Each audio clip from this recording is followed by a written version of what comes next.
All right, all right, all right. How are we doing tonight on this fine? What does that say? It's actually just barely freezing, 32 degrees on I think it's Tuesday night. I believe it's Tuesday night. So I'll give everybody a couple minutes to come on in. Now, what we're going to talk about tonight is the dating cycle of a happy man. And I've got a little graphic I'm going to share, and we'll kind of roll into it. So, um, it's been my experience, not just my own, but my friends, clients. I do believe that most men will have a story similar to the situation that I'm going to present. And it's what's interesting about it is that as men, this one particular thing, we kind of we never really learn our lesson. Guys ever seen the B movie where Barry B is trying to get through, I think, a pane of glass, a window, and he just keeps banning it and saying, maybe this time, maybe this time, maybe this time. And seems as though a lot of guys we go through this entire same cycle over and over and over and over again. And it's because it's kind of a natural progression of things if you're a man. Now, I'm only going to speak from a male perspective, obviously. A man, I've not dated women. I'm not going to say that men don't ever do this. Generally speaking, I think, generally speaking, um, women are going to be the ones that are, how can I put this? Complain a little bit more, a lot more, right? Nitpick. And that's what we're going to get into here. So, let me see. Let me bring up this picture. This was the thumbnail. So this is the dating cycle of happiness. Now, of course, you've got your happy man. We're going to start the cycle where the man has been single for a while and he's looking. The cycle is completely unbreakable. So it doesn't matter where you started, but that's where we'll start. So you've got your happy man, right? He's single, looking, he meets a woman. Now, the woman, there's mutual attraction, and one of the reasons why she falls for him is because of how happy he is. Now, when I talk about being happy, I'm not necessarily saying women want you to be miserable, but the personality traits that maybe you will display when you're happy, the little things that you do on a regular basis that she finds quirky and she loves that about you, and etc., etc. Things like, sexual innuendo, right? She loves it at first, right? So there's a mutual attraction because you're happy, you've been content, you met her, you're sharing that happiness with her, and she falls for your spirit, your vibe, right? Okay. So then what happens over time? Sometimes it can be quicker, sometimes it can take some time.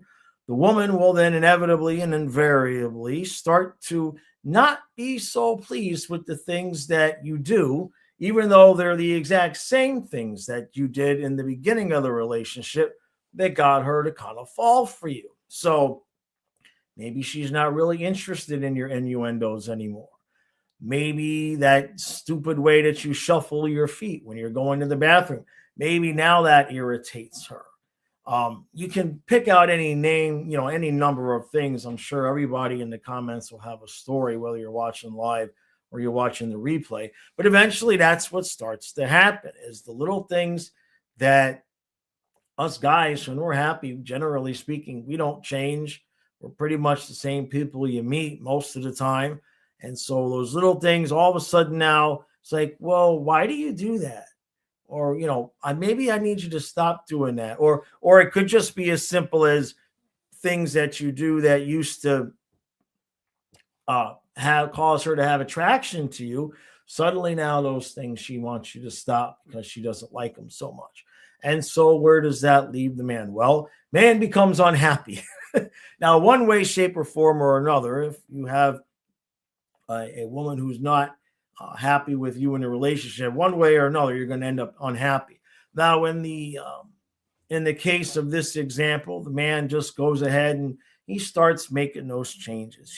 He stops doing the things that has started to bother her, the things that he did to attract her, that she found attractive, that she now wants him to do less of or to stop. So he says, okay. And he shrugs his shoulders and okay. And he stops doing a lot of those things. Magically, what happens then? Well, you've changed. You're not the same guy. I'm not attracted to you anymore. I don't respect you, whatever word comes out. And the woman leaves. Okay. So then here you have the man sitting and meditating. he's alone and he gets happy. And then the cycle repeats because as men, we say, maybe this time, maybe this time, maybe this time. And we go and we look for a woman and we're happy. And the cycle absolutely begins all over again. So, hey, goat, how are you doing, buddy? Let's see. What's he got to say? He says, hey, Senor Jaws, good evening. If there's one thing I can take away from having followed your channels is you have an immense amount of patience. I have to commend you for that. I need to do better there. Well, I appreciate that, man. Some of it's learned, some of it's natural. You know what I mean? Obviously, with having, two sons on the autism spectrum, staying at home, working from home, that definitely helped me to, I had no choice. You have no choice but to have patience under those circumstances, and so how's things going, goat, huh? I don't see too many people here tonight, and that's okay. But I wanted to kind of touch on this one subject. Everybody must be watching Olympic hockey. That whole cycle is something I've unbelievably ended up being reminded of. Not necessarily my personal life, but just through my friends and especially through clients, where it's a pretty universal thing where the men end up, she used to like this about me. Now the same things irritate the hell out of her. It plays into dealing with women and try not to lose your cool during the poop tests. That's for sure. And what's interesting is I think a lot of the times when the women are testing you, it's not always purposeful, right? Sometimes, and especially as you get older, you meet somebody that, you've both had multiple relationships and there's a lot of learned behaviors there and a lot of quick defense mechanisms. So yeah, sometimes, let me see, what's the percentage of time that as a man, if we do what the woman says she wants, she's actually that's what she wants? Like, what's the percentage of time when you do what your woman wants that in the end it's actually what she wanted? It has you change your state of natural being, and women like to have emotional conversations, not logical ones, unnecessary hypotheticals, anything just to have a pitfall to answer to. Did you marry my ex-wife? Yeah. I used to say to my ex-wife that I couldn't compete with her imagination. And because it just didn't matter what I said, the interpretation, as I always used to say, she always interpret things to the negative. So instead of just listening to what I would say, and she would take it at face value, she would interpret it through her own filter, and everything was just something that was a negative. There was no positivity. There's no way anything I said would be was going to be construed as positive. And so, yeah, you end up having a lot of conversations about things that, they don't tell you when they misinterpret your words either. They wait until the next fight. And then 3 weeks later, you're having an emotional conversation, as you say. You're having an emotional conversation about feeling that she's been carrying around for 3 weeks because she thought you meant that you didn't like the dinner that she made because you said that you needed to go put some eye drops in. You know what I mean? Something that made no sense at all.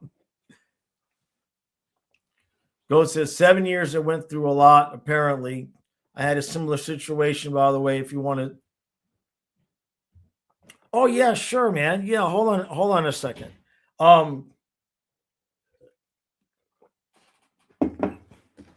Let me get my earplugs because I gotta put my headphones on so we could chat. So let me get my earplugs real quick. I don't want to give myself a migraine. Stay there, Nate. Stay there, bud.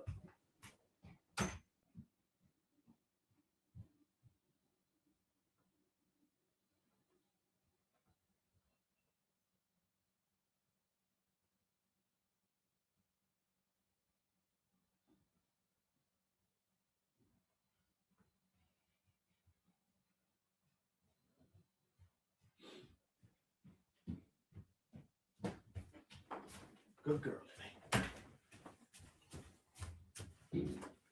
Yeah. All right, hold on a sec.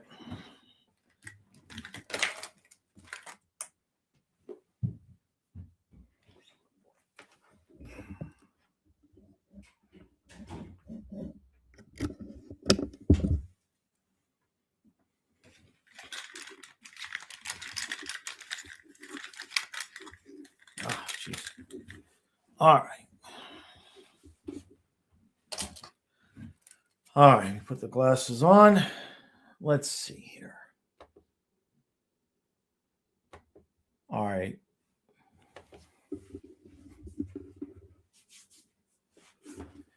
Let me get over to my email. Hey, Kazuma, how you doing, bud? I'm working on Goat's going to join us here, so I want to send him the email. Send him the link here.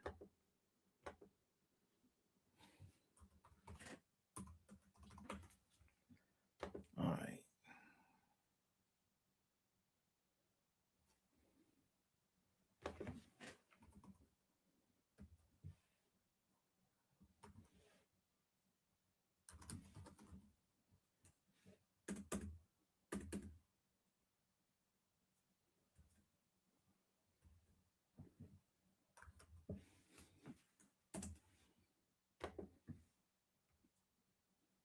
Okay.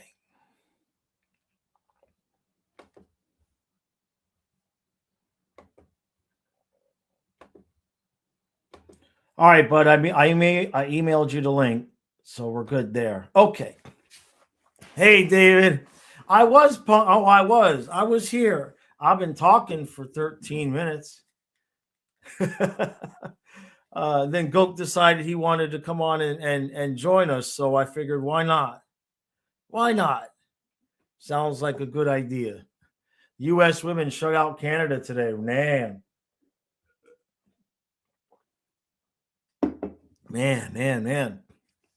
All right. So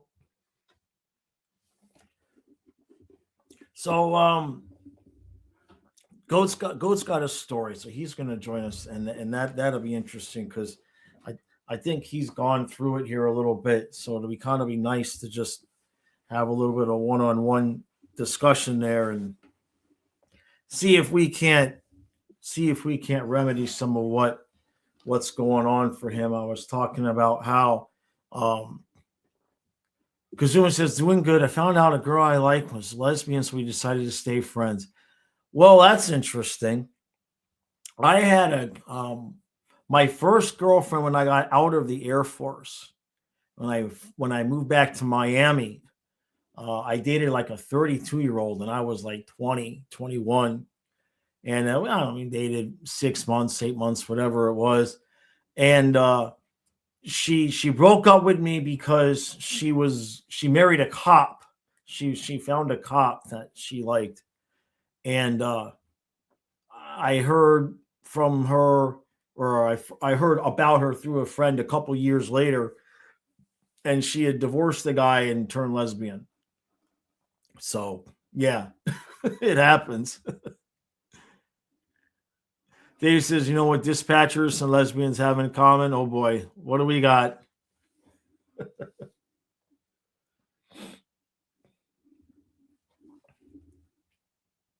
Hey, Layle's actually laying in the bed. She's actually laying in the bed in the room with us tonight. Hey, Goat. We both don't do this. Oh my God, David. All right. Hey, bud. Hey, buddy. How we do? How we doing, man? You sound Good. you sound ready to go, Yeah, I'm good. How's everything? man. I got no complaints. Not tonight. Leia's That's over. good. The only complaint, honestly, is still with the weather because now the ice has started to melt, and some of it you can walk on, like you be walking on it, and then soft Mhm. spot and you fall all the way through. Mhm. So it's pretty lousy, man. So Yeah, it's so the um slush. yeah, man. All right, so you said 7 years and went through it a lot. I had a Ye- similar situation. So what Yeah. what what what do we got, man? Talk. Let's go.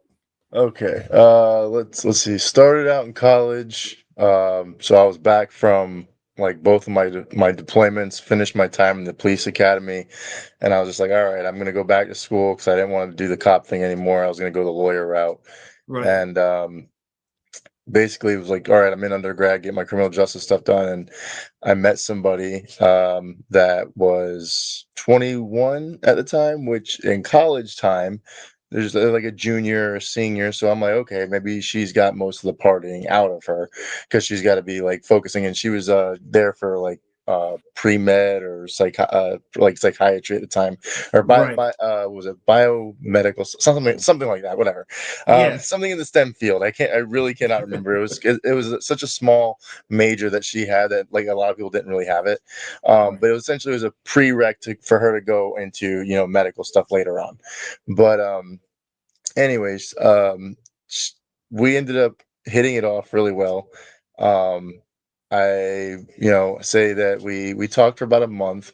Our first encounter was I actually was going in to go meet one of my roommate at the time, meeting at a local place on campus to go to the gym. And I had just taken my pre-workout, so I was getting all hyped and up and like Yeah. I'm like, where are you at, man? Like, come on, we're and he was also in the military, but like kind of one of those guys you didn't want to be and responsible for. So Yeah. it's like, Uh-huh. yeah, I'm like, oh, you're killing me here. I'm like, free records running through my veins. I'm wasting time waiting on you, anyhow. And I walk in and that's where my brain's at, and she's Right. in there and she's talking to somebody else, just in conversation, and then somehow along the way, like while I'm sitting here waiting for him to get ready, we start talking about video games, and not just regular video games, but like Skyrim, which is like in the fantasy world of like slaying dragons, werewolves, and Right. all that type of stuff. Right. So it's like, you're kind of like out there if you're into that already, but like even more out there if you're a female. And I'm like, okay, you got my attention now. We're sitting here Yeah. and we're talking. And we were gonna I opened up to say, hey, do you want to go grab some food? My roommate's taking forever. I don't think we're gonna make it to the gym. Now my pre-workout's basically a wash. So I'm like, do you just want to go get some food? And one of my like fraternity brothers, like I was a legacy, or not legacy, but like an alumni from when I had like left and separated from college before. So the newer guys, like he was in, and he was like, oh yeah, I'm gonna jump on, and like let's all go get food at the calf. And at that moment she was like, no, because like he apparently, which I didn't know at the time, because like I was just like reintroducing myself to all these guys, like Yeah. he's like really like annoying. And I ended up finding that out later. So she was just like, no, like just kind of swerved the whole situation. I was like, all right, well, that sucks. Man. But it's okay. Ended up like finding her on Facebook through to do mutual friends, which Right. it's a Right. beginning Right. of semester. Okay, boom, boom, boom. And I was like, hey, I just wanted to say, it was really, nice to meet you, blah, blah. And I'm just, I'm starting my semester again. And I know that a lot of mutual people that from like, kind of bridge the gap from when I was there before. And then whenever I came back from the times of me being deployed. Right. And she was like, yeah, like, she actually knew some of the guys that I originally went to college with, which was pretty awesome. So there was that little gap, like, like meshing there. But then I just basically had to invite her over to like have dinner. And I was like, look, like I'll just, I'll make you something. So I just cooked her up some pasta, nothing crazy, like, Right. just literally like doctored up some jarred sauce, but like, it's still good, and Yeah. she like had came over and like basically was like there while I was doing the whole thing, which I didn't think anything about. But like, come to find out, like years later, after we had dated in college, broke up, and then like, still hadn't got back together yet, but we were still just like randomly here or there. She would hit me up to talk. I Yeah. never called her.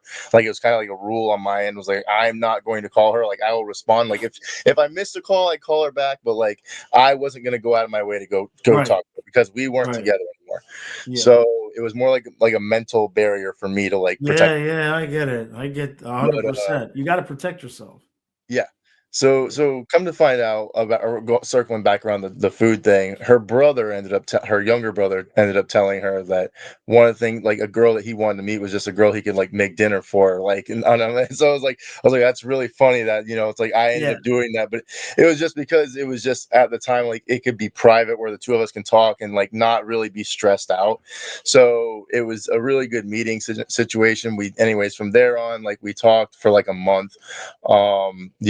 We had fun, and everything. And then it was after that month or so and the semester was about to end that I decided, all right, I actually like want to like get back into a relationship with somebody. And this was actually after I had a serious relationship on my first, like, or my second deployment ending, but the first time I was in college. So like I had already did a year in college, and that Right. I found somebody beforehand, and that unfortunately withered away while I was deployed. And I'm not going to go into that. That was only a 2-year stint. So like my guard was already up really high and everything like that. Right. Like I was just, if I'm going to the bar, I'm going to the bar to drink. I like, like Yeah. girls try to Yeah. talk to me and they're like, I'm like, no, like I'm here. I'm I'm literally good. here to like forget how I got here. Like I like that. Like, so once, That's actually a good line. it's pretty bad when you have to like really throw out a lot of red flags because they think you're joking and you're being funny, and it's Right. like Like, I no, am being. really. Look, It's like this is my date. Okay. I'm it's here with someone, you know? yeah, it's like I'm being funny, but it's like I'm being funny to not be mean and just tell you to like you're like to just go away, like you're wasting your time. Right. Um, but anyways, going back to the thing. So her and I then end up dating for like 2 or 3 years while we're in college, and it was good. It was, there was some downs there, but like not really too many. But it was, now fast forward for the last like 2020, we get back together. I moved to Orlando. She's like ends up moving to Orlando, and turns out we're literally like a 10-minute drive away from each other down like a small little road. Oh, Like it was really crazy because we yeah. both ended up getting two separate complexes, like without consulting one another or Right. anything like that. And we were actually both like, I was in Winter Park and she was in Baldwin, so I don't know if you're familiar with Orlando, but like they're A little like bit. really like right Yeah. next to one another. Yeah. And we dated for the entire time I was there, and it was always, just to summarize real quick, it was always me going to her apartment, like, more days than not. Like, it was rarely her ever staying over at my apartment, like, and if she Right. did, it was like, I want to hurry up and get back to my apartment because I have my animals.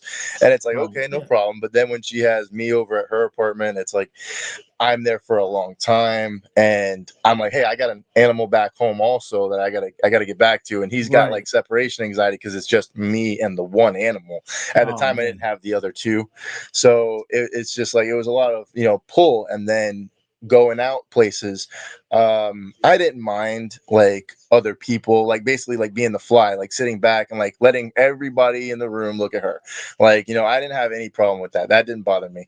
Right. What would bother me is the amount of time like we spent to go do all, like to get up and go do it, go to dinner, go wherever. The amount of preparation time that went into that, and then the time at said event was like less. So it's like, Right. Right. Like the event was getting ready to go to the event. Right. And it almost sucked a lot of the fun out of it. And then the whole time you're like, oh, do I look good? And you're with the person, like you're dating them. You're like, so Yeah. to you, they look like they do. Either they look, they look good to you because you're with them. Right. Now, I'm Right. not saying that they're fluctuating up or down, but like ultimately at the end of the day, like you're not like you need to go to the gym or like Right. you need to Or eat yeah. because you're anorexic. Like you're not on a Right. health end. You're just somewhere in between then. But you know that they're self-conscious about themselves. But Right. you try to constantly like boost that ego, and it eventually over time it gets exhausting emotionally managing somebody to Man. to keep it where not just they're good to go, but also where you're good to go, where you're like, all right, I navigated the minefield and I'm still mentally in a place where I'm like not exhausted. Like Right. and Yeah. that's the exhaustion part can then lead to, arguments. Like I said, the patience thing with you, it's like that makes the whole frame of mind where it's like, I know what's going on, plan for it, prepare for it, and then adapt to it as it's coming at you. But if you're not and you're blindsided where you're like, all right, I'm ready to Oh, go, and then I don't want to go anymore, this, that, and the other, it's like I can't find anything to wear, like, yeah. or they're already dressed and ready to go, but then like they say like, do I look good, or like you didn't compliment them quickly enough or something, and just like, it's like if it's not one thing, it's another. And Oh and and man. it ends up being like what you were saying in the cycle of, going back to them enjoying something. So for example, oh, we're gonna go to a car meet. That's something I want to do. It's okay, Right. something I want to do. We're gonna go to a car meet. Unfortunately, the car meets are in the morning Mm-hmm. or they're at night. There's no car meet in the middle of the day on a Yeah. Saturday or a Sunday. I'm sorry. And if you want to go during the week, it's definitely on, at nighttime. So, that contends with a work schedule and then Right. also contends with a life schedule. Well, there's a reason that, those old fogey car shows in the mornings are, a bunch of like older guys with their cars. There might be, the barb, the wife that's there with, Right. her husband, a couple Yeah. of them that might, the group of women, wives that are with their husbands, but they Right. Right. generally all know each other. They've been doing this now for a couple years, and somehow they drag their wife out, and one drags the other one out, and they're like, Yeah. "All right, we have each other to talk to, while our men are just talking about whatever." Yeah. But there's not very many of that. It's mostly a bunch of guys. And then Right. at the nighttime meets, you have guys and girls, and it's like, but it's just more of like the girls are going there with their guys to hang out because they're there to hang out with their guys. They got nothing else to do. They're They got younger. right. Right. Right. Yeah. So it's like whenever that's the situation, you prepare for a cars and coffee in the morning, and then you're ready. You're up early in the morning. You got the car ready, this, that, and the other. And then she's getting ready, and then she decides to say, I don't want to go anymore. It's like, wait, we got brunch planned after this. Oh, Right. well, we'll still go to brunch. Oh, we'll still go to brunch, but we're not going to go to the car meet now. Okay. Like, Right. so what ends up happening is you end up like your graph showed, you end Yeah. up putting away a lot of your Yep. wants to basically go with what is going to be the easier placate to not cause rifts or arguments, so Right. this way they are happy. So you're constantly emotionally managing. Excuse me, I'm like my laptop's moving.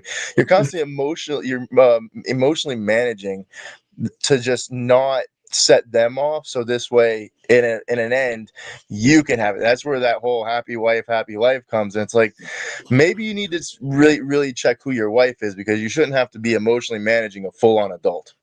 Well, so it reminds me on this channel. I've got a video on boundaries, and it's been my experience that the only way to avoid circumstance that you just described is to set those boundaries right from the beginning.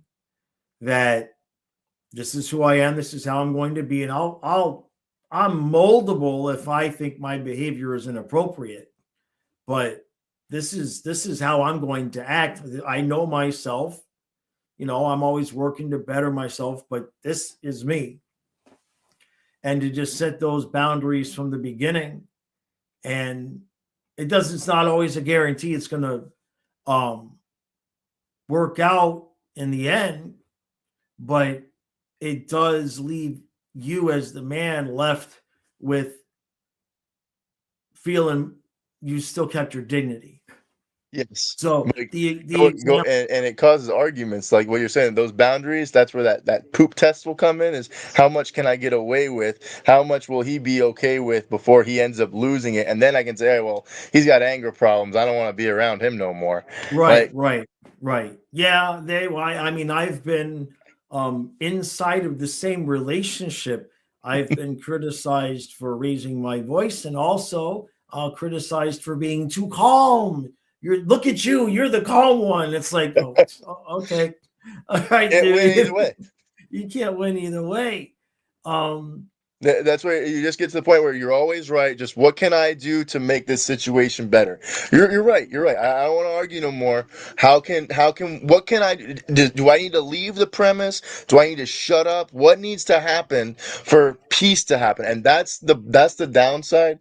That I said, like, I've heard this story with people that have been married, and it's like, right, for 10 years that, it's like, and we didn't go that far in, just simply due to economical reasons, but it's very consistently similar. And then, sometimes you see, men who have been married 25, 30 years, not divorced, but they look and act like a husk of themselves. oh yeah, yeah, and sure. and and then you see the wife is totally spry and happy and go lucky, and it's just like, have you just been emotionally managing this person this whole time? Because, and I hate to say this and, sound bad, but it's like, there's a very, like I would say, relevant thing that I came across, where it's like they'll say, like, women need to be, like, talked to and treated like children, just because the emotional levels of how they will respond and react. It has nothing to do with their intellect, but just how they will respond and react is very similar to how a child would, and it's just because of the hormone levels that they have. I both of my previous relationships with my ex-wife, who's the mother of the kids, and then with Karen, who came in after, um, both of them both got upset, in quotes, that I didn't treat them the same way I treated the kids. That how come I'm so gentle with the kids, or so understanding with the kids, or so, Mhm. they both look, not like in a roundabout way, no, like quoting, like, how come you don't treat me Yeah. like your kids? So when you said that, I'm like, some women might hear that, some women might hear it and say, oh, that's an insult to them. But I've literally had both my previous relationships ask me to treat them the way I treat my children. So, The um, white gloves. yeah, and the thing of it is that, like I said about setting boundaries at the very beginning, is it keeps your, when I'm at, you're going to know this story probably, but when I met Karen, my previous relationship, basically the first three things was like, hi, my name is Eric, and like somewhere in the top three or four things, when once we actually talked about relationship, would have been, when Fluffy can no longer walk up the stairs, I will be moving downstairs and sleeping with him. If we're living Yeah, together, I think I whether that's remember in that. 3 years, 5 years, when that happens, this is what I'm doing. And don't take it personal, but that's what I'm doing. And I don't care what you have to say about it. Like, that was the boundary that I set.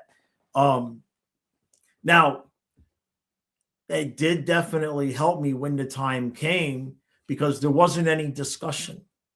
You know what I mean? There was not any, like me springing it on her, being Mhm. like, so look, I think I'm gonna be like, what do you? It's like, no, I knew that, and I said that at the beginning. So when the time came, it made it a lot easier.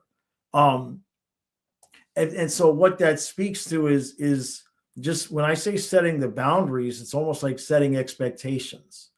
You know, it's like, hey, look, the I'm when you first meet her, it's like, The car shows are a part of me. They're important to me. There may be a point in time when I decide I don't want to do that anymore. But as far as I know, I'm always going to want to do this. So if you think later on you're going to want me to, you know, give it less time than I am now, unless there's kids involved, but you know, to give them to kind of just in your own mind, because us men we're logical, right?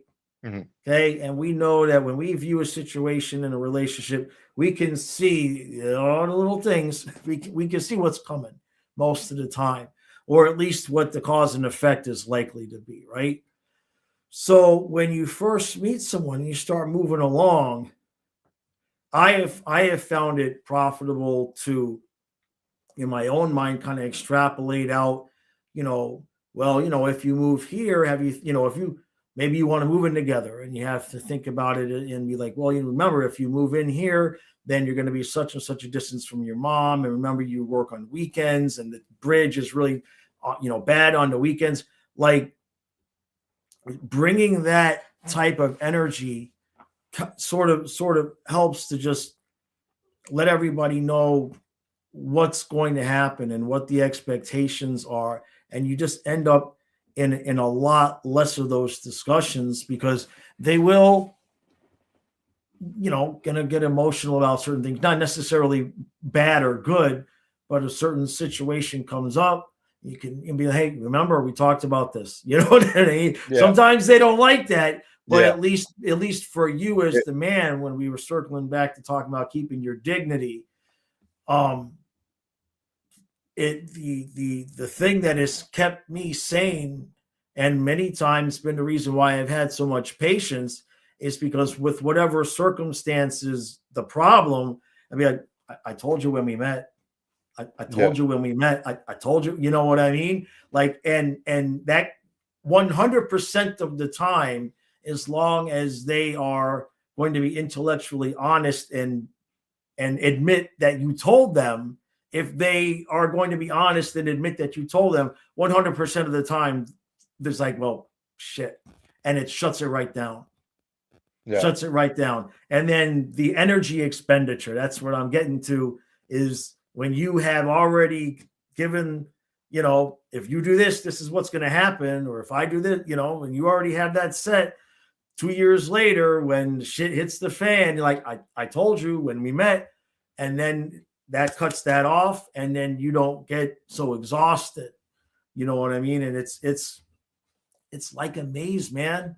It's like us guys, we're the romantic ones. Nobody will admit that. But we're the ones that go in with, like, I don't know, this grandiose idea of how it's going to end up working out, Yeah. you know? Huh. And And, also, and I think it also has to do a lot with. Sorry, I didn't mean to cut you off. I no, was go going ahead, back man. to what you were saying.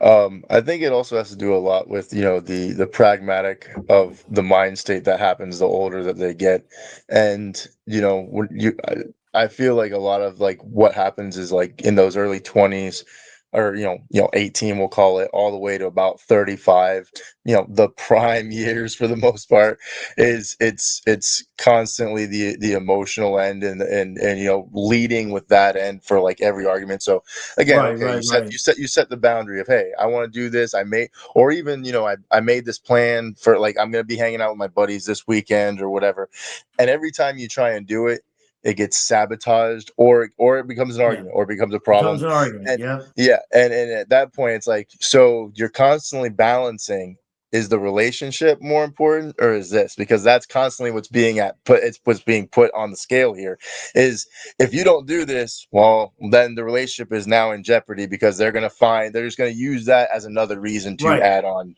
Right. Excuse me. But Right. once they hit, I find, from third person perspective, from not actually having been involved with, but from observation, once 35, but past that, but to like 45, 50, they start to use their brain. So whenever you say, I'm going to be doing something, I'm going to be busy, they're like, okay, like I've seen Right. it now with my biological father when he's now since been remarried, and his wife, he'll tell her, I'm gonna be going hunting for this time to this time. Okay. I'm going Okay. to Yeah. Georgia for a week. Okay. No problem. Yeah. Yeah, we got this going on. Okay, no problem. But there'll be times where it's like if there was nothing, hey, can you do this? And it's like with no notice, which will set him off because he'll be like, you couldn't have given me any kind of advance notice. And it's just like, oh well, I was busy and it's like you prioritized everything else and not that. You're still, 50 something years old, 60 something years old, and the prioritization of what's important to tell your partner. This was more important still, because I'll see it all the time where I'll just get dropped. Like, I just get dropped, and it's like, and it's like, but he's constantly, hey, we're doing this ahead of time, like I this is already Yeah. scheduled. But she doesn't give him any flack for it so it's like I have to commend her. I'm like, she doesn't get mad, she doesn't cause a stink, she doesn't be like, well, you've been gone for 3 days and you said you were going to be gone for a week. When you coming home? Way to Like, go. yeah, none of that's happening. None of that happens. And Right. and that was actually a reason I found out from, like, my mother and my father's, like, biological, like why they ended up splitting was apparently in their marriage before I was born was my mom said, like, you can't be gone for more than 3 days at a time. And between construction and then him doing truck driving after that, he was gone for upwards of a week at a time. So basically it ended up to dissolving. Well, I told you going in, you can't be gone Oh, this long. yeah. So, and then on the flip end, my dad wants to go fishing all the time. My mom's like, well, we got this going on. So then there was his confliction. So it was better that they ended up divorcing ultimately in the end, when I look at it, like, macro, like looking back. But in the end, as a kid, it happening 5 to 7 years old, it's like, Yeah. what's going on? Why, What's why, right. what? And you don't find, and I have to find out later on just through conversations of, hey, like, what happened here? Hey, what happened here? Right. And get their own two takes on it, because there's a divorce proceeding, everything else that happens. So it's like you might be getting, and depending upon if it's in, like, really close during the divorce or way later, you might get different answers of when they're really heated, one party Oh or yeah. both, versus now it's so many years later, and it's like these were the core reasons why it happened. Yeah. So Yeah. it's like that, Yeah. when having had that experience looking at it, it's like that kind of also goes into me looking at relationships going forward, where it's like I'm not trying to, like, make it where it's going to be a problem on the person. So I just would rather not have the relationship dissolve than it fall apart over something just because somebody wants to throw a fit. It's like, if Right. it's that important to you, fine. This isn't that important to me anymore. But again, going back to this chart, it's like this goes, then this goes, then this goes, then this goes, then this goes. And then you're not the same guy anymore, Right. that Yeah. with the same energy that she Right. met or she knew, which was funny because the same girl that I'm talking about now, when we were in college, the random times that she'd pick a fight and break up with me, and I'm like, okay, whatever. I try to make amends for about an hour, and she Right. didn't want it. She didn't want to make amends. All right, I'll let you Right. cool off. It's Yep. just And then she'd always tell me, you got hot again after we broke up. I'm like, all I did was do what I was doing before, which was going to the gym and oh, tanning by and laying out by my pool in my apartment complex that I don't have time to do whenever I'm dating you, because you'd right. rather have me come and hang out, and I'd rather spend my time with you than Yeah. lay out at the pool or Right. go to the gym. It's like I'd rather, hang out, watch a movie, play Skyrim, do whatever we bonded about with you, than go do the things that it's like these are just occupying my time that I enjoy. So it's like it's kind of two different, parameters of, like, these are things that I like, that I'm really passionate about, that you also really like, that you're really passionate about. So I can forego these things that I'm doing that I like, because these are more Right. passionate than these. Yeah. And Yeah. these are Yeah. something that we bonded over. So I think that also plays into, are you willing to just not do it because this person doesn't want to do it at the time, or not? Even going to, like, the theme park. Oh, we're supposed to go to Universal that day. I don't feel like it anymore. But you did like 10 minutes ago. I'm dressed. What do you mean? Yeah, but it's okay when you live in Orlando because you're literally only a half hour away. But, right. but still, Yeah. the traffic and the headache. I drove over. My cat's prepped. Like, I'm And you got there, and it's Yeah. like, no, I changed my mind. Changed my mind, not feeling well. I don't feel like going anymore. I got too much work. Things happen. You know, just whatever the parameters of life are. But it goes back Right. to not really going with the game plan, not sticking to the script of what was agreed upon, going more of, well, this is what I want to do. And from 20 to 35 or 18 to 35, it's a lot of that. When it's past that, there's a little bit more negotiation and wiggle where it's like, no, we agreed we were doing this. Okay. And it's Oh like my God. then it's almost like the shoes on the other foot. It's like they get to experience what we've experienced our whole lives, like dealing with them. It's like, no, I don't want to go to the opera. I don't want to go do Yeah. that. I'd rather go to the comedy show. Like, Right. but you wanted to go to the opera, so we went. And the other thing I was thinking, in terms of setting the boundaries and stuff when you first meet, it you have to think about it from a perspective of don't give them an opportunity later on when they're complaining about a behavior. Don't give them the opportunity to say, well, I thought you would change. Yeah. I assumed you would change. That's the one. I didn't tell you it was a problem because I just thought you would change. Anything that you think might be an issue in the beginning, just get it out. I'll tell you, it's the only way to do it. And just be like, these are the needs, these are the issues, these are my skeletons, and these are the things I need, and these are the things I can't tolerate. Yes or no? Just tell me now. Just tell me now. Yeah. Don't waste my time. You know what I mean? Because if you don't, well, honestly, because there's nothing better than being able to shut down a an argument or a heated discussion by saying, "I told you I was going to blah blah blah," and then like, Yeah. "Shit, he did tell me." So now it's just done. You're just gonna be mad about the fact that you're mad and you don't like it. That's Right, what it ultimately boils down to. And then it's like, but then you know that even if after that happens, there's going to be a problem that trickles out later. Like it's something, whatever it could be. I dropped an egg, or you drop an egg. You know what I mean? Just like something can happen in the house or in the domicile of the living situation. You turn the radio on too loud, or you change the channel after they put. You know what I'm saying? There's a microaggression trigger that happens yeah, because they're still so angry that they can't be mad about this anymore. The right, logic is gone. They can't be mad about it, but the emotion still ranges that I'm still mad. How can I get this out of me? And how can I rationalize my emotional feeling? And these are things like her and I still talk, and it's like that's like something I actually talked with her about. Is I'm like, and she's actually starting to kind of understand that since we've broken up. It's like because she sees it now with a lot of like her girlfriends, how they'll like rationalize a lot of like bad behavior that her friends are doing, and she like doesn't like she's never really came from that like mentality.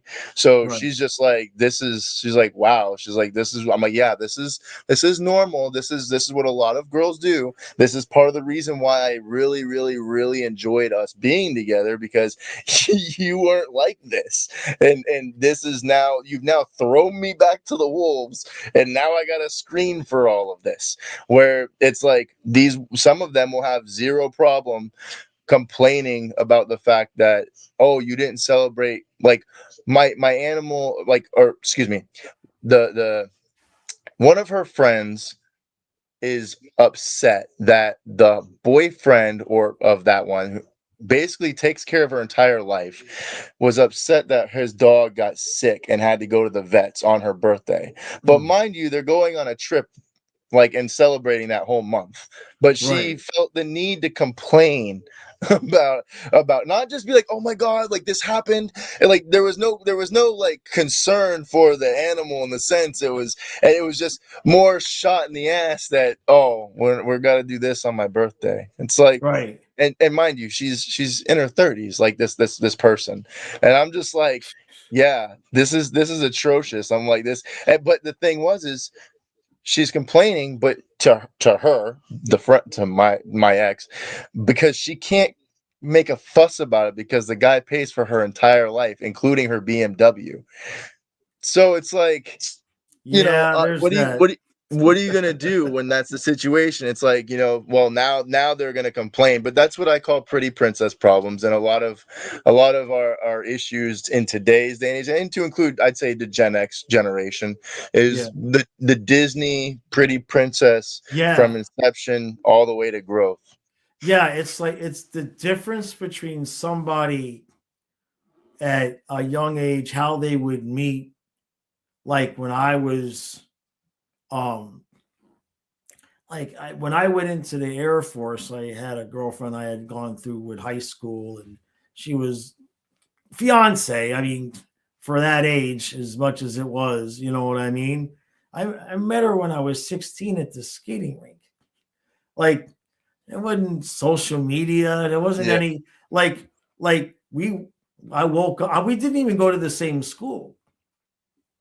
So like, I didn't. I would wake up. I wouldn't. I would go to school. I come home and take a shower, and I would just go to her house at whatever time. I don't know, 3, 4 o'clock. But it would. I didn't have to. I'm on my way. You know what I mean. I'll be there in 15 minutes. Kiss, kiss. I mean, like, Yeah. Yeah. Yeah. I had the whole day to myself. We're not even at the same school, and that's not by accident either, by the way.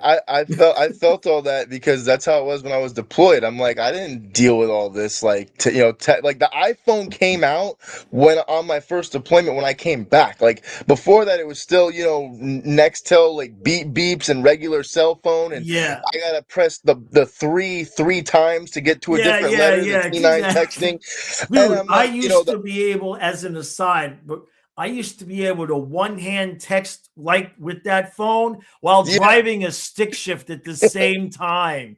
that's Yeah, impressive. man. I had a That's little impressive. Nissan Sentra, and I would be texting like this and just like driving and shifting. Yeah, That's man. impressive because like I literally would have to do that stuff, and it's like you would get to the point where you could do it so good, you're like, I don't need you to fill it in. I'm doing the whole thing myself. Like, leave me alone, auto. But yeah, freaking. And then like we still had the iPods, like the third generation, like it came out where you could get the videos and like the music videos, like the last gen. So everybody was buying those things, and then as soon as we came back, the first iPhone came out, and everybody's like, oh yeah, it does everything your iPod does, except you can make phone calls on it too. So we're like, Right. well, this thing is obsolete now. Like, what do we have this thing for? Yeah. Um, but yeah, all that texting, dating, and all that stuff, like all that hit me. Like, I'm like, I don't know the parameters of. I gotta check with you all the time. Check with you. Good morning. I'm doing like war stuff. Like, I'm Right. sorry. I And don't know what. the other part to that, of course, and I probably have a video on this as well, is when when I was in high school, I had my girlfriend. My competition was the guys at her school, any guy she might meet when she's out on a night without me, whatever, you know what I mean? Mhm. Now your competition is every freaking guy in the world. And if she's 30 or older and she's got any kind of a history at any given moment, any of those exes, even the one night stands that might remember her name, show up in her DMs. And if you have had to happen to have had a bad day there and she responds, we all know how this story goes.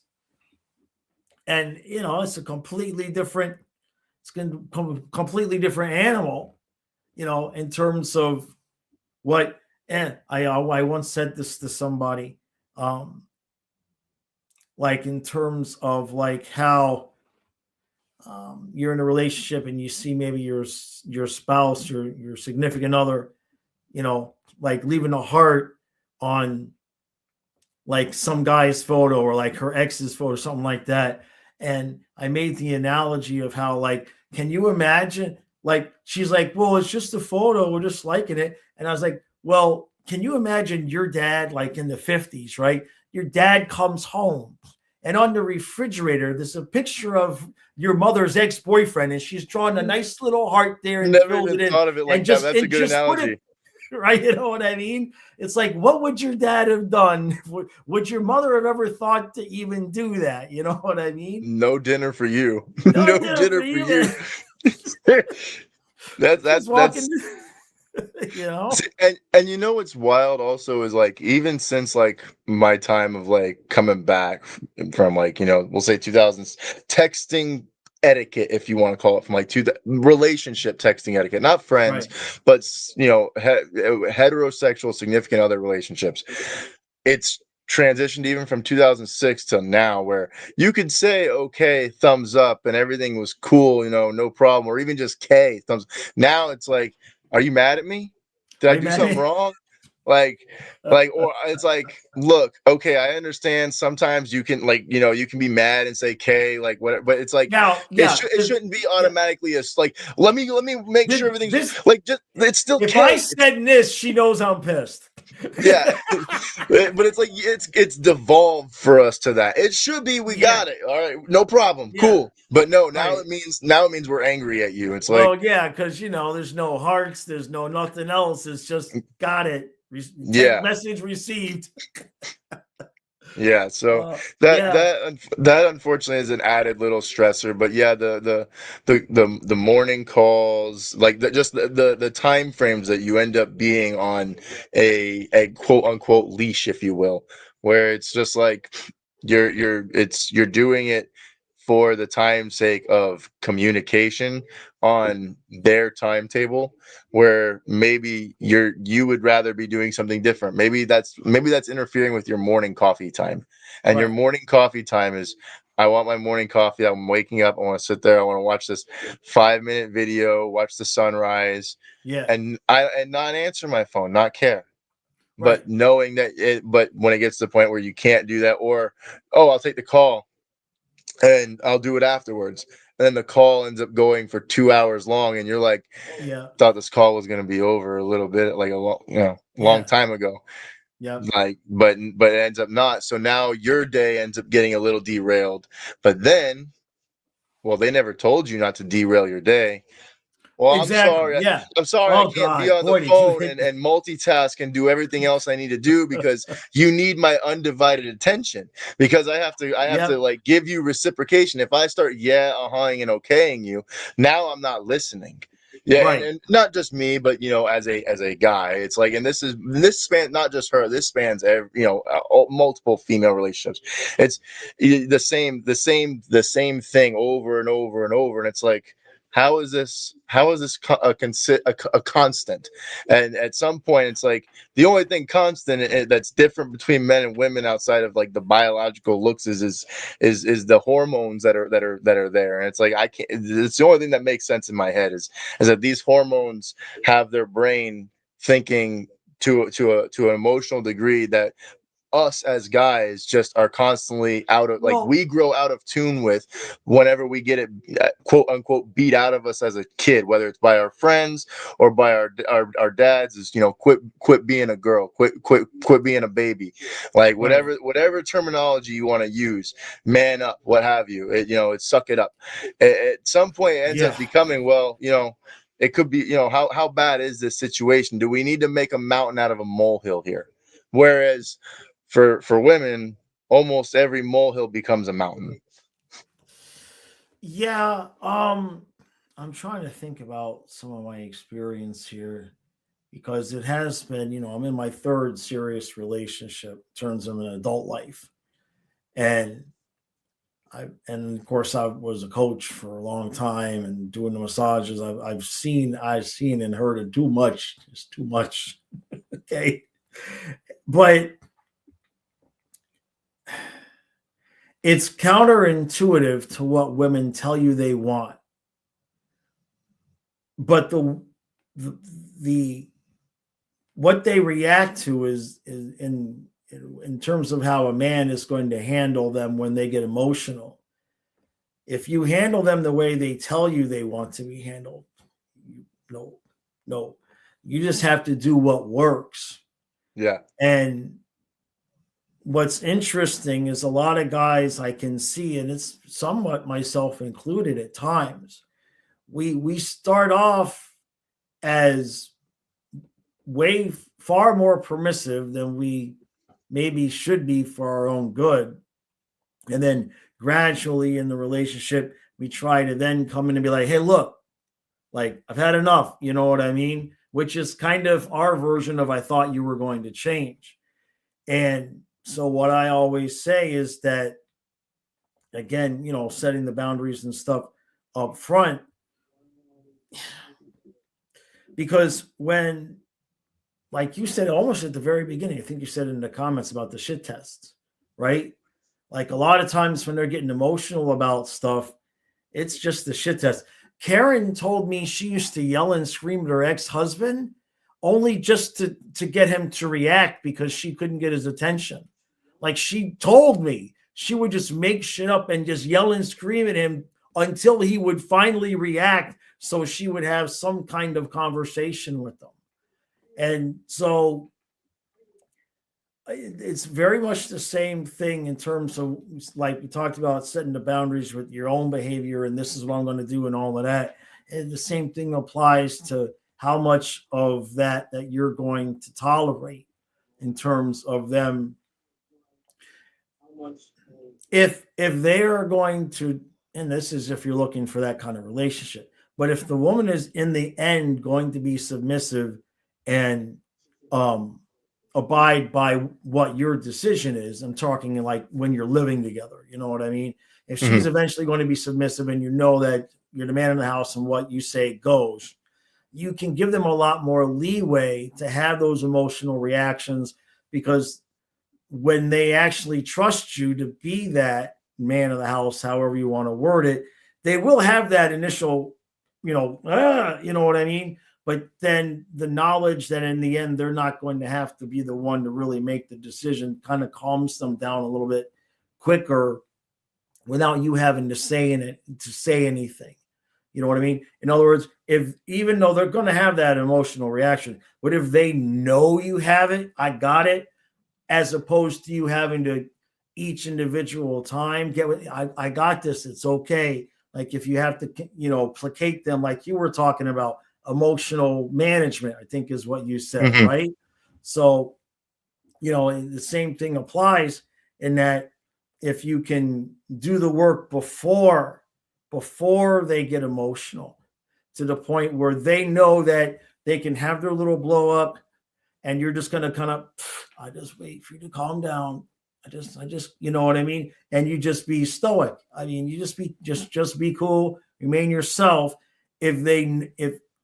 If you're able to do that for her, then those emotional outbursts last significantly less time and they become less frequent. And sometimes they'll just have a blah, blah, blah, blah. Oh, that was stupid. Okay, yeah, you're right. I probably, you know what I mean? Sometimes they'll actually start to catch themselves because they realize they're not getting any attention out of it. Yeah. And that's the crux, is if you withdraw the attention from that behavior and instead give the attention for the behavior of them letting you lead, it's attention. It's like fishing with bait on the hook or no bait. That's what it always goes back to, is that, like, the amount of attention that I mean, even in the moment of the crises or magnification, amplification, or creation of said problem.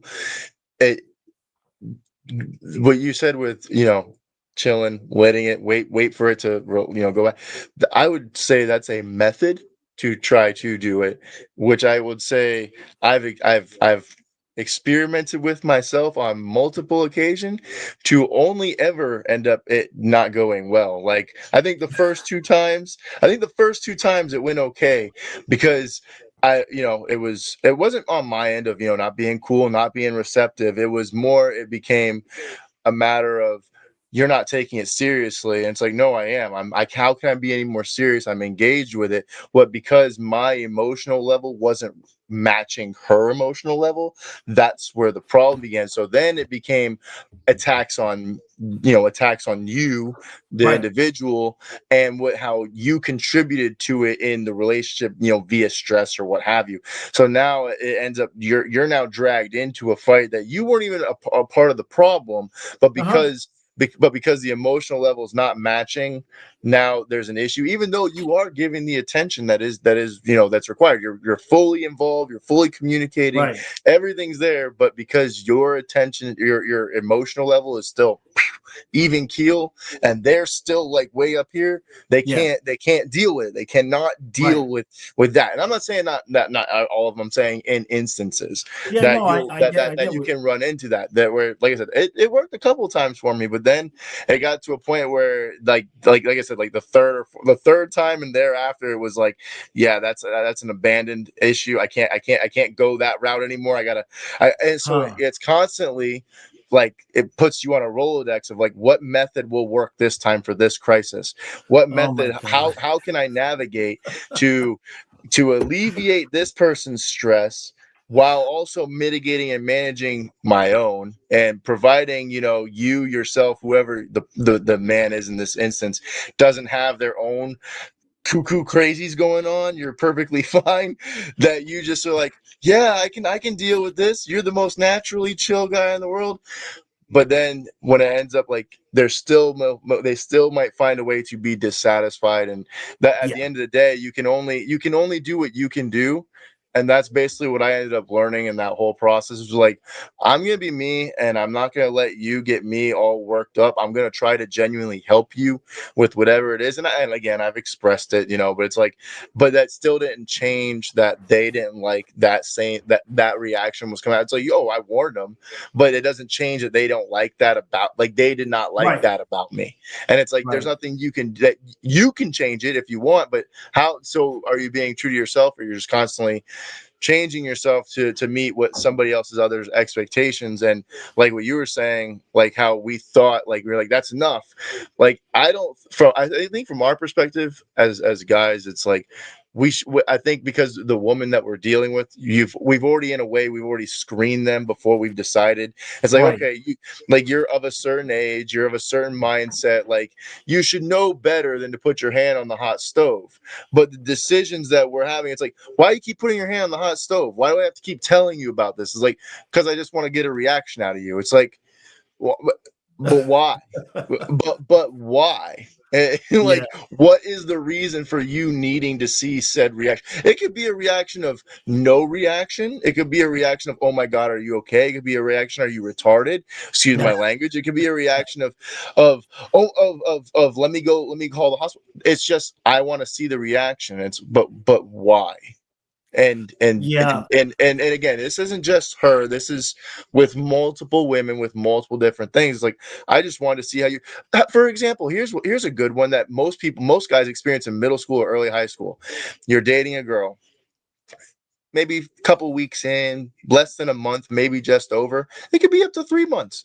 And then all of a sudden you catch wind that her friend all of a sudden likes you, and her friend starts talking to you. And then you find out that randomly that this whole thing is a setup, and you're just like, your friend started this with me. I wasn't even talking to her. And it was like, well, I just wanted to see if you would even talk to her. It's like, this wouldn't have even happened if you didn't send her to do this. So it's like, you sabotaged it. You sabotaged me. You set me up for Right. something that, it's like, I wasn't trying to do. And it wouldn't be like you're actively pursuing. It's like, this friend is just all of a sudden calling you, and you're talking to them, and you're talking to them about just, being friendly with them and being good friends. But then all of a sudden it's like, start flirting with them, and it's like, it's like the girlfriend sent them to do this. And like I said, this will only happen like a couple of days. And it's like, oh, like the girlfriend's cheating on you, she's not answering, and the girlfriend plays along with the whole thing because she set it up. So she's intentionally not answering your calls. And I'm Right. talking all, again, back in like Yeah. 2003, Yeah. 2005, like, this was still happening. It's like,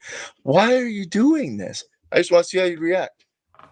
Jesus. You're hurting my head. Why? Like, the whole thing Right. is, we, as like you, that's enough. We expect you to not do that. You should know better. Why are you doing this? I'm bored. I want to get her, Oh my and that, God, and on that to board. me goes back to the Disney pretty princess problems of you're constantly getting, I can't speak for how most fathers are, but it's like I can say that, growing up in high school, seeing women, it's like most of them get what they want and what their parents can afford. So most of them aren't told no, like for the better part of their life. And then the moment that a guy says I'm not interested, or like I say, for example, like I don't mind tattoos, but like I don't like them in the sense Right. that they can be distracting on a woman. It depends where it's at. And yeah, And and if I'm looking at you in, naked, or in a dress, and like, or in an elegant, it's like now it kind of, depending upon where it's at, it could be covered, it could not be. It's right. going to change my perception. For example, Yeah. those what do you call them, like burlesque, burlesque is a bad word, but like the tattoo model girls, they're completely covered in tattoos from head to toe. Yeah. And so it's like some guys are into that, but Right. the majority of guys are not. And now you've what I would say ruined a beautiful canvas of a person, because now I don't get to see you, because now I'm just looking Yeah. at this art piece, maybe this piece, maybe there's a piece that's on you that actually was done by a bad artist, and now that's all that I'm seeing. It's like there's those things that play into it. And or maybe you're a smoker, because smoking's out now, and that's a standard that you as a guy set. And now as a girl's a smoker, and now she's gonna, like, you could just be like, I'm just not attracted to smokers. Now all of a sudden you're the problem. She's gonna hate on you Right. because you're not attracted to her because she's a smoker. Has nothing to do with anything else. You're just like, I'm not attracted to that. Like, if you're gonna quit it, like, sure, maybe we could date, but until then, I'm not gonna, like, I'm just not Yeah. interested in involving myself with somebody that partakes in that. And then from there on, but they have to find something to attack you on, because they take it personal, instead of just being like, oh, I smoke cigarettes, like that's my thing. That's Like, my thing. cool. Right. That's like, if the role was reversed and a girl came to a guy and said, oh, I don't like guys who smoke, it's like, oh, okay. Like, all right. Well, Like, nice knowing you. I mean, exactly. or if we really like her, we might be like, I could quit for you. You know what I mean? But And we're like, not. But we're not gonna be like, your shoes are ugly. right? Yeah, your shoes are ugly. like what I mean. And it's like that's the route that gets So taken. I have two stories in that regard. So kind of one was in reverse. The first one, because you're saying your shoes are ugly. Um, at one point when my ex and I were separated, I had full head of hair and a ponytail, and I met a woman online, and we were just talking. We hadn't seen each other. We were just, and she's like, I like you and all, and everything. She's like, but I could never date a man with hair longer than mine. Then I'm like, really? Question mark? Like hair? Question. Like, she's like, yeah, I just can't do it. I'm like, all right, that's a new That one, but that was that okay. that was her ick. That was horrific. Um, yeah. So, and then the other one is about the same time period. Actually, the same time period. I dated a woman. Went on a first date. All right, but it wasn't anything bad. So we went on a second date. Things got physical, and after that, I was like, not really interested. You know what I mean? And I tried to be nice about it, and I tried to be as nice as I could. And well, your friend, I talked to my friends about it, and they say you must either have ED or be gay if you're not interested in me, because there's nothing wrong with me. And I said, well, unfortunately now, and you can thank your friends for this, I'm going to have to tell you the truth.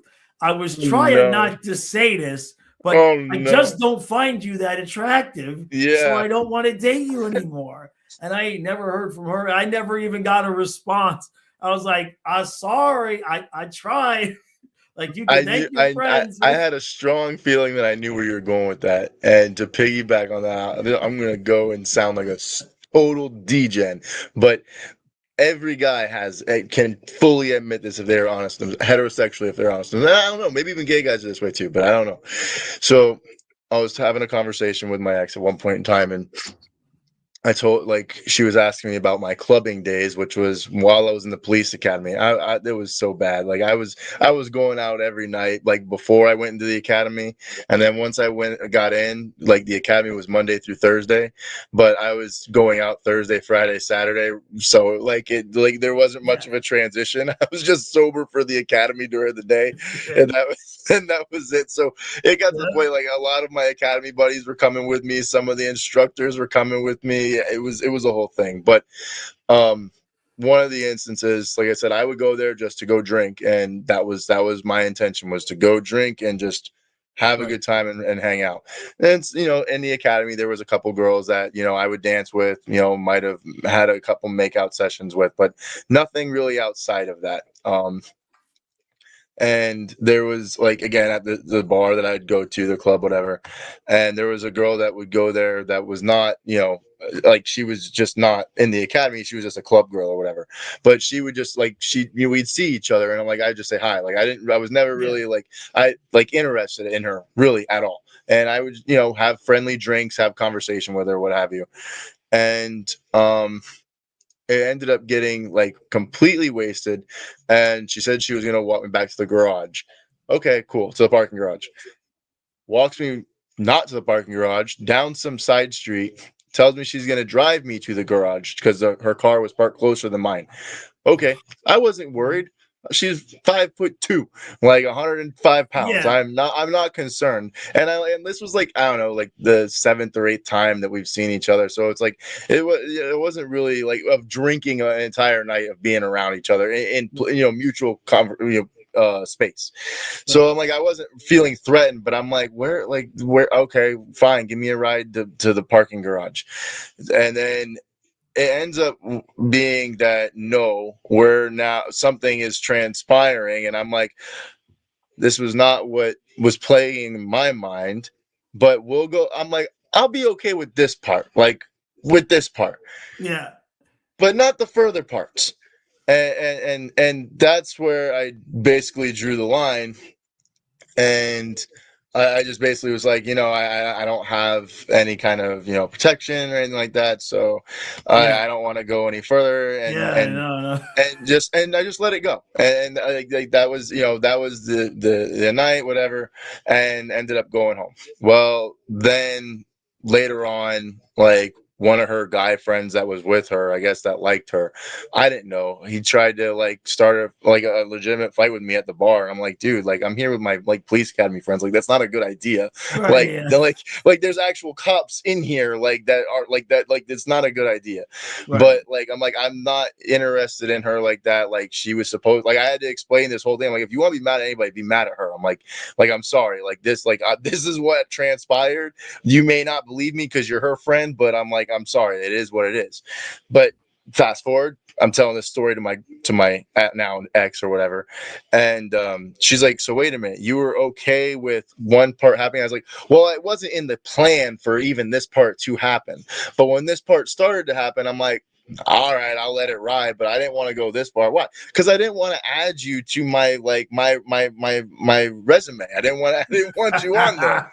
And why? Because I didn't find you that attractive. Like, I wasn't that attracted to you. Right. And now it's like, well, there's that. So explaining it to her, she's like, wait, so there's actually, like, it's like there's a game called FMK for a reason. Like, I'm abbreviating, but it's like, and there's, because why? Like, as a guy, you're like, I'm okay with doing this with you, but I don't want to do this because maybe I'm just not that attracted to you, and this is better than alternative methods, Yeah. or whether, or just just completely just abstaining. So it's like, you'll let it slide. But for her, it was like a revelation. And mind you, it was like she had just never even thought of, like, guys as, Right. like, being that way.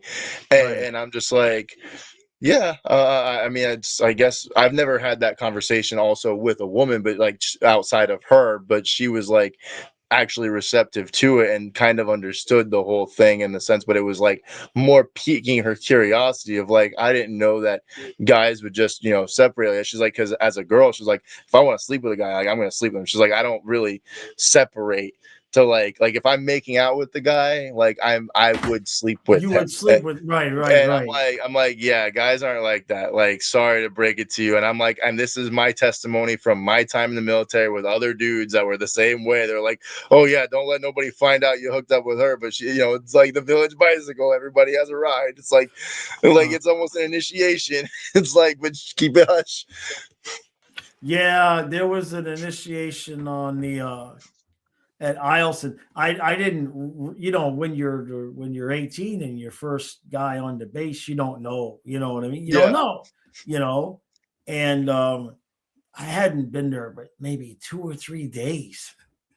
And like I was at the dining hall and some girl just, I mean, it was in hindsight such a clear, like, okay, Sandra, it's your turn. That's the new guy. You got the new guy. You know what I mean? Like it was so clear. I mean, she just came up, sat down, and like we were at a room that night, and we were hanging for like, I don't know, about 2 weeks. And then what I found out? You ready for this shit? Here I am. I'm A1C, right? Like I'm just like I'm still. I don't even. I'm still shaving. This son of a bitch. Her husband was in the Israeli Air Force, and I'm like, you're what? You're what? You're what? Like she's like, yeah, my husband's in the Israeli Air Force, and I'm like, wait, so you're the good deuces. Bye. Nope, we're good. We're good. I ended up having a similar on my first deployment. I met him. My infantry company got completely separated. We were deployed as a 200-man company, but my platoon of like 35 was separated, and we were attached to a military police unit out of Michigan. So there were a lot of females that were in the military police unit, and we were the only infantry guys in all of Mosul, so we ended up working more so with like the small special forces group that was on base, like doing a lot of security for them, and then doing the military police stuff like whenever they didn't have stuff for us to do, because Right. like we were the only ones that could like back them up on doing stuff. So I ended up like meeting up with an MP that one of my friends in my squad, he ended up like they ended up catching each other's eye, but there's a sad story to that I'll tell you, but it's funny. It's sad for him, but funny Right. for us. But she was a smoke show, total smoke show. This unit came in and it was like she had every guy's attention, like from Right. our platoon, and we were in country for about at least a month already. So like a lot of us had already seen some action, but like we were like we're already removed from like home, like everybody's thirsting, like it's bad.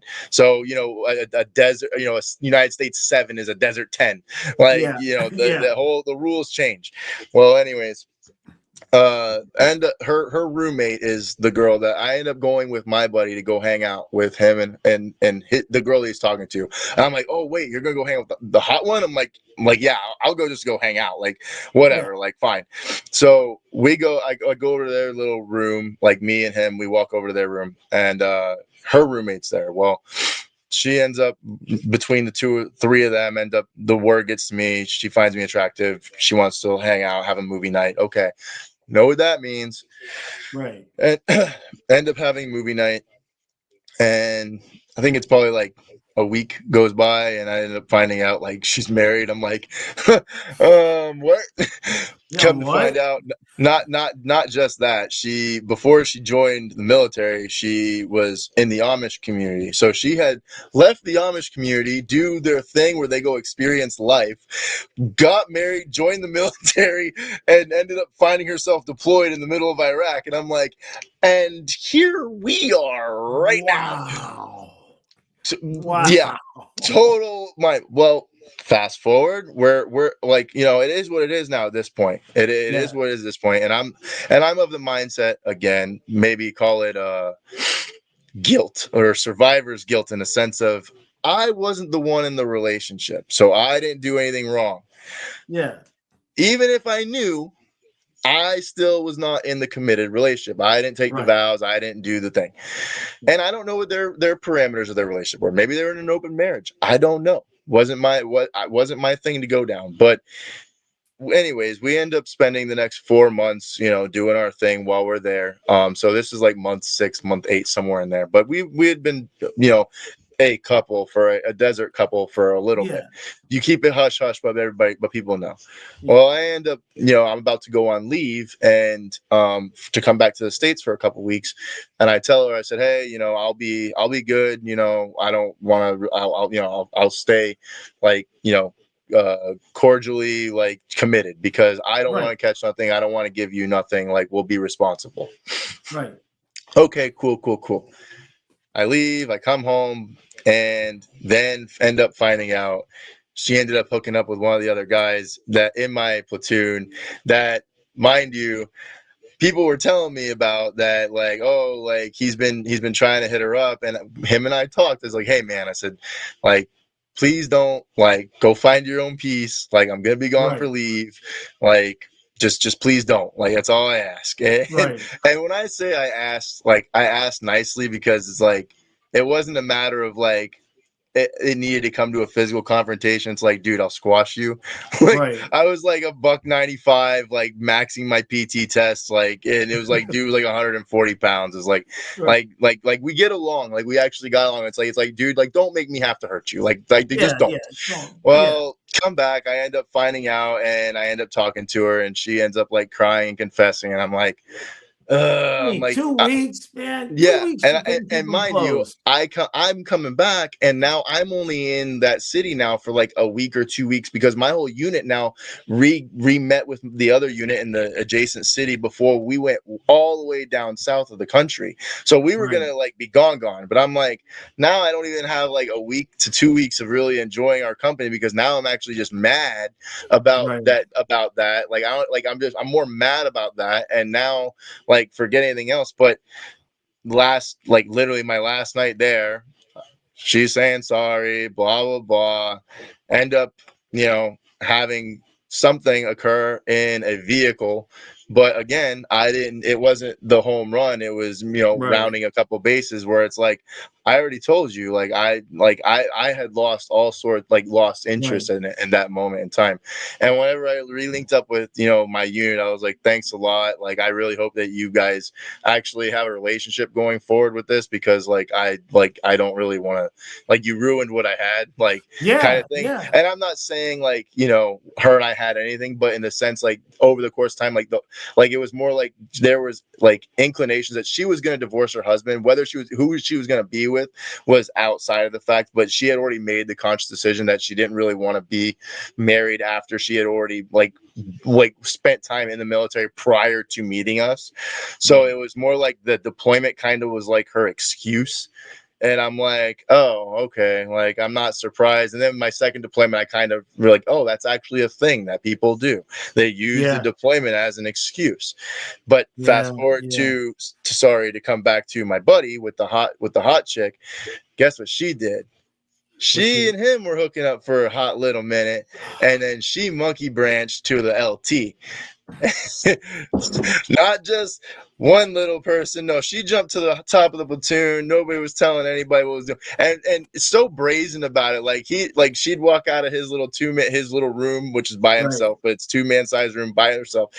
She'd walk out, and we're all like, playing cards, something like that outside, or playing Xbox, and then like he'd walk out just like fresh as rye, and we're like, how you doing, sir?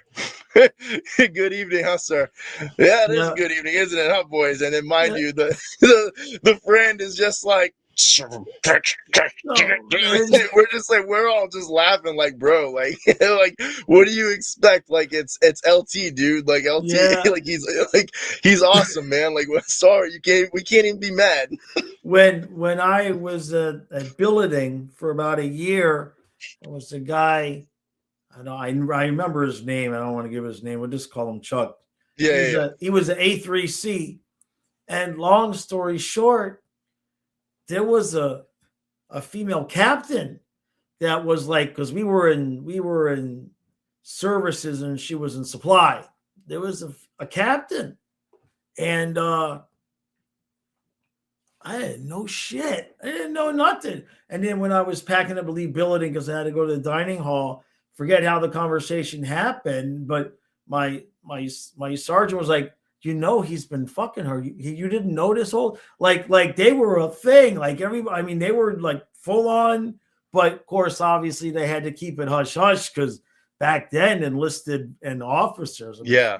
forget that shit, man. I was in E4, and an E5 from that same unit was giving me the vibes, and we had a movie night, but like I was like it was before me and the other one, and I was just like Right. I don't know how to act, and it was over Casino Royale when it first dropped Yeah. too. We were watching Casino Royale in the room, perfect, and I'm like I don't know how to like behave. Like one, she's older than me by Right. like 5 years, She's and my she outranks me. superior. I'm like, this is Yeah. weird. I'm like, I don't know what to do. Like, it was just because I didn't know. Like, I felt like I'm like a freshman talking to a senior. I'm like, Yeah. Yeah. like, I Yeah. don't know how this works, but like, yeah. All And right. so nothing ever transpired outside of like the constantly like getting the eyes and passing one another, Right. Right. but Right. it was just I'm just like I don't know if I like if I ask you again and this time I actually commit, I don't have the gall to ask you again because I don't want to have egg on my face.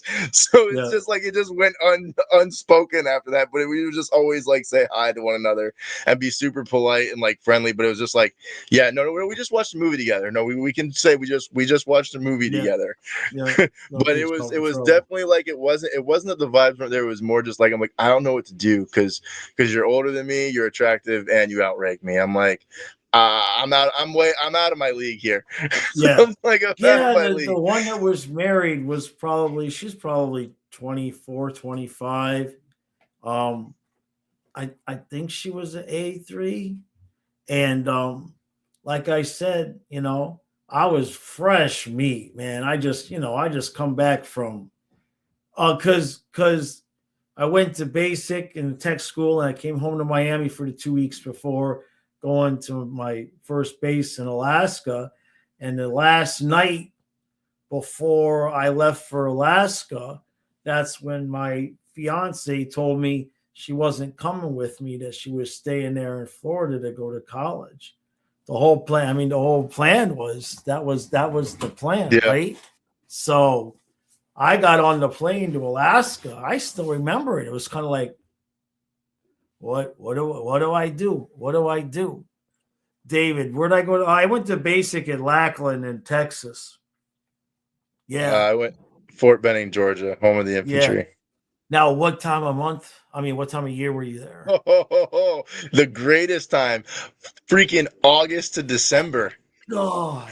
I went there when it was hot, and when I was Oh. graduating, it was ice cold, and they were having us Oh. there in our PT skinnies. We didn't get to wear the pants. Oh no! Oh man, standing in formation in 20, 30 degrees with shorts on because we're gonna go on a 5 mile Did you want to run. put in 5 miles? I remember Oh yeah, laughing at you guys. We would be walking because there's Eielson Air Force Base, and across the street is Elmendorf Army Base. I believe that's it. And so we'd be walk. We didn't have to be to work till 9 o'clock in our blues, right? So we'd walk into the dining hall 6:30, 7 o'clock in the morning in our civvies, and you guys are on the other side of the road. Must be mile 3, mile 4, full and full, full guard, full BDUs, and we'd be like, "Hey," and you'd be like, "Fuck yeah!" It was great. David said he You went to know Fort Sill. Was he artillery? what's that? David says he went to Fort Sill, Oklahoma. Is he artillery? Oh, okay. Yeah, he went in January. Jesus Christ. My brother Yeah, had my brother's first basic. He graduated at Fort Sill, but then he ended up reclassing going infantry and ended up having to but he did that in Florida whenever he came back down. They did a yeah, reclass and Camp Blanding. But yeah, freaking oh man, Fort Benning. That was it was the best of times. It was the worst of times. And to I guess succinctly put it, like from my exposure, there's the joke of there's the infantry and there's the support for the infantry. There's only the two jobs in the army, yeah, but it's literally like what you described. I'm gonna give an example of real quick, but the army to me, from every other job that's not infantry, and I have no hate for any of them. Like I have utmost respect for combat medics, truck drivers. I might give shit to because and mechanics, they don't even actually do the job. They tell you how to do it. I'm like, what are you here for then? right. But like it's almost like the army as an organization just makes everything more difficult unnecessarily, standard of living, whatever, that they could apply to the Air Force. Like if you're not infantry, you don't need to be like hating life and having a shitty barracks. Like, and I'm not saying Right. you should have a shitty barracks being in the infantry either, but like you're clearly going to be out in the woods, you're going to be ruck marching, you're going to be doing all the junk. Like, I get that, but like Yeah. why are you, who's not this, doing the same thing?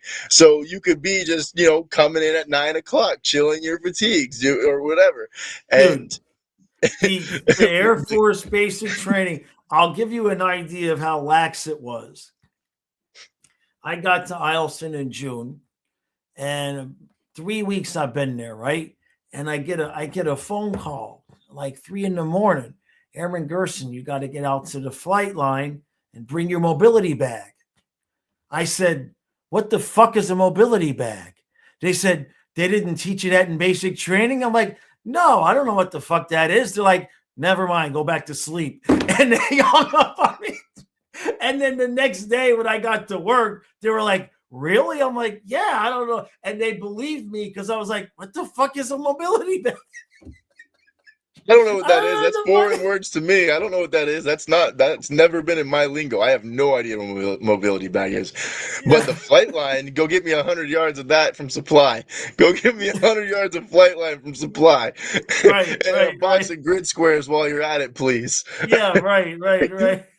But and so yeah, apparently you're supposed to have a bag that in case you get called in at 3 a.m. to get on a flight to wherever they're okay. going to send you. You're supposed to have your duffel bag in the closet with all your gear and everything because you ain't got time to do nothing else. We calling you, get your ass out here to the plane, and you got your mobility bag. But they were just in shock. I mean, we all went they were all Air Force. We all went to the same school. And I guess somewhere along the way, they just stopped telling us. Like, I would remember that. You know what I mean? Yeah. Oh, You're no, like, for you're not going sure. to forget. Like, I was like, You learn what every little item, like line item of all your shit oh, is that you have yeah. like, you're like, oh, what is this? It's this. What is this? What is that? It's like, and the stuff you had no idea what it was before that would almost seem like the most generic thing. You're like, why is this? Why is it just not called this? Why is it this obscure, stupid name? And it's Right. like, because that's how the government does everything. But Yeah. even Yeah. when you were saying like the walking with like all the junk on, whenever we like on my first deployment, we landed in Kuwait, and that's where everybody would go in to like into theater. Whether you're going to Iraq or Afghanistan, you had to in process in Kuwait, make you do all your stuff there, get acclimated, whatever. Well, my squad leader was a former special forces captain, got out, came back in the military as enlisted, and became an E5, got E6. So he fast tracked real quick, became our platoon sergeant while we were deployed. But he was my squad leader initially, and we land in freaking Kuwait.